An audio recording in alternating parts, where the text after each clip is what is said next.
Video games, whether you play them or not, you certainly know what they are, and from as early as I could find in 1971, Indigenous people have been shown in them. Bro! The Oregon Trail, originally developed for non-graphic based computing systems by the Minnesota Educational Computing Consortium, later more well known to be developed in 1985 for Apple II computers and in 1990 for MS-DOS, integrating graphics into the gameplay. Its First Nations representation is limited, but present, mostly through light NPC dialogue, and your party randomly attacked by Indian as the game calls. It doesn't distinguish between tribes or individual, just the encompassing idea of the Indian, and falls short of any educational value for First Nation involvement in the trail, assuming they intended or wanted to educate students on that side, whilst actively villainizing First Nation. Overall, not the most terrible thing for the time, and leagues better than the next game coming up. Custer's Revenge. If you know anything about old game controversy, chances are you know this. I'd rather spend less time discussing this game than most, so let's get into it. Originally released in 1982 for the Atari 2600 as one of the most infamous Atari sex games, developed by JHM Industries and published by American Multiple Industries, you take control of General Custer, a real historic war general who was a Union fighter during the Civil War, and later went on to calm the Plains Indians, quote, during the American Indian Wars. During said American Indian Wars, General Custer would then die at the hands of the Lakota, Cheyenne, and Arapaho tribes during the Battle of Little Bighorn. In the game, as Custer, you are buck naked in the desert raping a native woman who, of unspecified anything, is tied to a cactus while you avoid arrows rain down from the sky. It's abhorrent that one of the earliest representations of First Nations in gaming is a rape sim. It perpetuates the ongoing violence against Indigenous women for centuries now. It's dehumanizing, and it was even controversial at the time. Someone eventually in the present day tried remaking the game, but not long after it was shut off the internet. Call it whatever you want. At overreaction, I'm looking too deep into it. Just the intention behind it alone is enough for me to be disgusted by it. On to the next game. Sunset Riders is a 2D side-scrolling running gun released in 1991 in arcades, and in 1992 on Sega Mega Drive, and in 1993 on the Super Nintendo Entertainment System. It's a cowboy-themed game where you must take in high-value bounties as bosses. One stage I'd like to highlight in particular is one in which you run into a village of hostile Indians and shoot them all. In an onset stage, the boss is known as Chief Scalpum Wigwam. What a name, first of all. Scalpum, obviously, for the deep-rooted history of scalping and First Nations people, and Wigwam, a form of housing used by many tribes not in the desert, where the game takes place. Upon entering the stage, Chief Scalpum could be heard saying, "Me ready for powwow." And when beating the boss says, "Me powwowed out," intentionally making him sound less intelligent but talking in the third person. It generalizes First Nations peoples into this one racist Indian phenotype, given exaggerating features and the typical outfit you'd see wearing. Not the worst game, but pretty racist either way. And let's talk about the next game, shall we? T-Hawk is a playable character in the 1992 fighting game Super Street Fighter II, developed by Capcom. He is the token Indian, combining many features of random tribes into one idea. While I myself can excuse using fake tribes if it's in a respectful, representational way, Street Fighter does not. T-Hawk is from the Thunderfoot tribe, clearly playing off the real Blackfoot, but does a poor job of. And Thunder, which is commonly associated with Indigenous identity. If this made-up tribe represented the Blackfoot, or another tribe in the area he's supposedly from, I think it'd be excusable, but it's not. And, quote, Thunderhawk is a proud warrior of the Thunderfoot tribe. His massive size and power is his weapon when seeking justice. He's a passionate and friendly giant that loves nature and animals. His hair ornament is a memento of his father, Aurario Hawk, from Capcom.com. All the standards of the Indian character media, animal over, tragic backstory, and seeking revenge for wrongs done. His stage is much better. The background characters resemble something like the Aztec or more southern culture's garments, meshing entire continents and civilizations into one.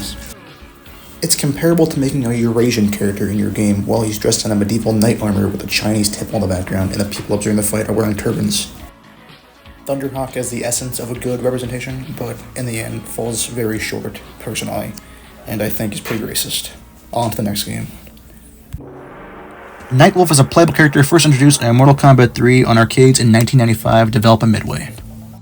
While Nightwolf is similar in some ways to T-Hawk, he really isn't. He does follow some tropes, but his character is deeper than the puddle that T-Hawk is. He is also from a made-up tribe, the Makota, playing off the Lakota, Dakota, and Nakota tribes under the same language family. He's not extremely generic. He's based off a set area with real history, and earlier depictions of him, you could make an argument of him being more stereotypical, but in later depictions, it's quite respectful and doesn't make the fact he's an Indian the point of his character. He has motivations and individuality chosen by the Great Spirit to defend Earthrealm from the other realms of the Mortal Kombat universe.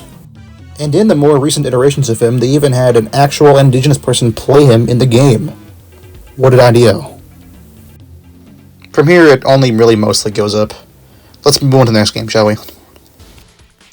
Metal Gear Solid is a 1998 action stealth game developed and published by Konami and written by Hideo Kojima. The main thing I'd like to draw from this game is the minor antagonist Vulcan Raven. He's supposed to be a rough and tumble shaman warrior of the Inuit and some northern First Nation descent, which goes unspecified. While he could be interpreted as offensive to some, I find it respects culture as interpreting very well and refers to real-world Indigenous and Inuit beliefs with the Ravens. It even refers to real-world Indigenous events, such as the Eskimo Indian Olympics. He respects the Ravens around him, calling them not just scavengers, but rather they return what is no longer needed to the Earth, guiding them to the spirit world.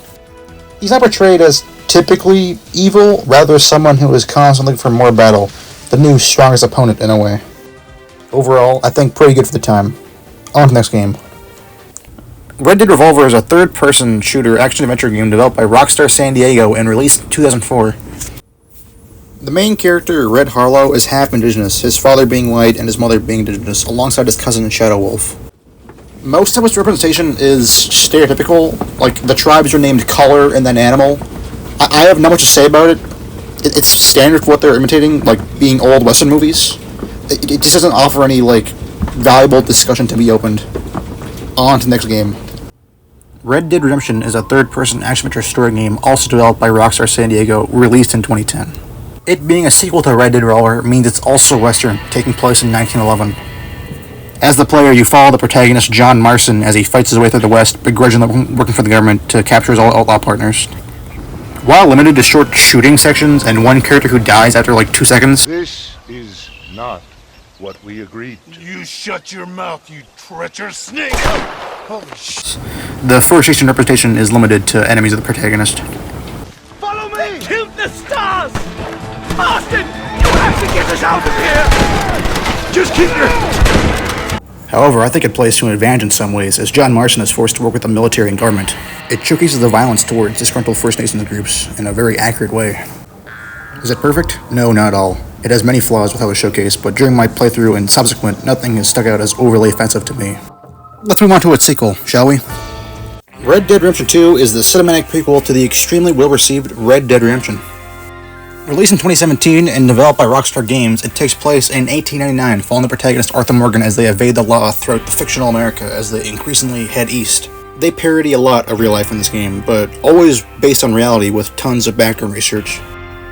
This time around, it's a made-up tribe called the Wapiti, who are based on real tribes like the Lakota and Cheyenne.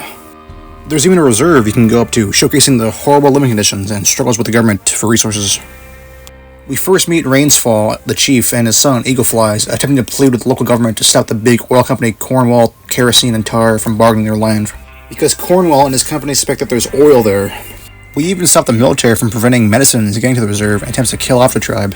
As the gang falls more apart, the leader Dutch begins manipulating the young men in the tribe to help him cause trouble, believing the government would focus their attention on them instead of the gang, allowing them to escape.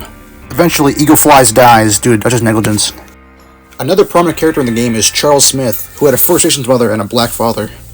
He's a good representation, not defined by his culture, but sculpted and supported by it. This game features many examples of the way First Nations were oppressed at the time, like the mass killing of bison, hoping to starve out and blame the Indians and how incompetent they are at hunting. Overall, I say this game's representation is excellent in many ways, but can be improved, of course, like the fact that Charles' actor is not Indigenous. On to the next game. Civilization VI is a turn-based strategy game developed by Firaxis and released in 2016, and received a paid DLC titled Gathering Storm in 2019. In Civ, you take control of real historic figures with set stats, giving boosts up to the different types of victories you can achieve. That being culture, religious, diplomatic, military, and science. In the DLC, they added the Plains Creed Chief, Poundmaker. His stats opt for a diplomatic victory, giving boosts to trade and country relations. However, you can still attempt other victories, like military, which led to some controversy. Many people from the community Poundmaker was from felt improperly represented, as when developing, Fire Access never consulted any elders or community members.